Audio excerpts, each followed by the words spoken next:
Isang malaking problema ang biglang kinakaharap ngayon ng Barangay Ginebra. Hindi lang isa, kundi dalawa sa kanilang pinakamahalagang player ang posibleng mawala sa pagbubukas ng Governors Cup. Kakatapos nga lang magkampiyon ng Barangay Ginebra sa Commissioners Cup, pero mukhang mabigat kaagad ang kanilang problema sa pagpasok ng bagong conference. Ayon kay Coach Tim Cone, ay kailangan muna magpahinga ni Scotty Thompson ng 6 hanggang 8 linggo dahil sa kanyang hamstring injury. Lumala ito habang tumatakbo pa ang finals laban sa TNT. Kung matatandaan natin, ito rin ang dahilan kung bakit hindi nakasama si Scotty Thompson sa final lineup ng Gilas Pilipinas. Pero mukhang hindi lang si Scotty Thompson ang problema dahil si Justin Brownlee rin ay may iniindang injury. May hamstring strain siya, may problema rin sa kanang paa at may injury din sa kaliwang tuhod. Pero sa kabila ng mga injury na yan ay naglaro pa rin si Justin Brownlee versus New Zealand. Pero pagdating sa Australia ay hindi na siya pinasok para makapagpahinga. Grabe yung puso ni Justin Brownlee, no? Pero yung iba, grabe talaga mang-bash.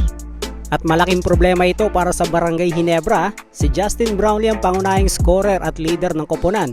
Si Scotty naman ang nagbibigay ng energy, depensa at hustle sa bawat laro.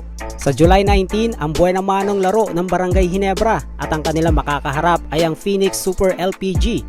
Malaking hamon agad ito para sa defending champion ng nakaraang conference.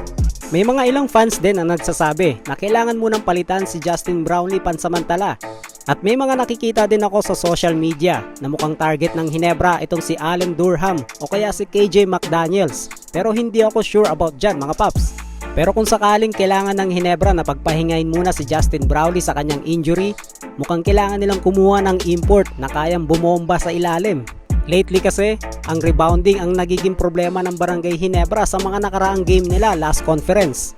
Pero syempre, let's hope for the best na makarecover kagad sila ng mabilis sa kanilang mga injuries, di ba? Pero para sa akin mga paps ay kailangan muna nilang pagpahingahin itong si Justin Brownlee kasi hindi na siya bumabata. 38 years old na siya at lumalabas na ang mga ganitong klaseng injury sa kanya. Habang si Scotty Thompson naman ay kilala natin na ipapagpag lang niya yan at mas makaka-recover siya sa mas mabilis na panahon. Pero kung kayo ang tatanungin mga paps, kailangan na bang pagpahingahin muna si Justin Brownlee ng Barangay Ginebra? At kung sakaling papalitan muna siya ng ibang import, sino sa palagay nyo ang fit para sa Barangay Ginebra? Comment down below at babasahin natin yan. That's it for now mga paps. See you again para sa ating next video. God bless!